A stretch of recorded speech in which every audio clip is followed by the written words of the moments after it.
This is Walla Walla, who's stretching out right now.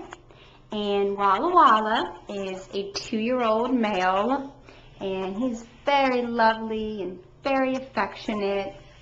And he is a gray and black tabby.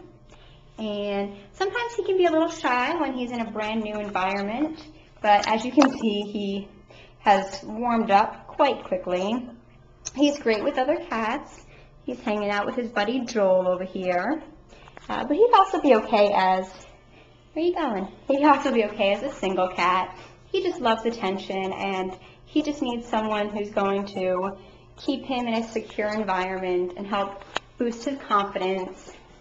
So if you'd like to meet Walla Walla, please come to Animal Haven, where you can find out more about him.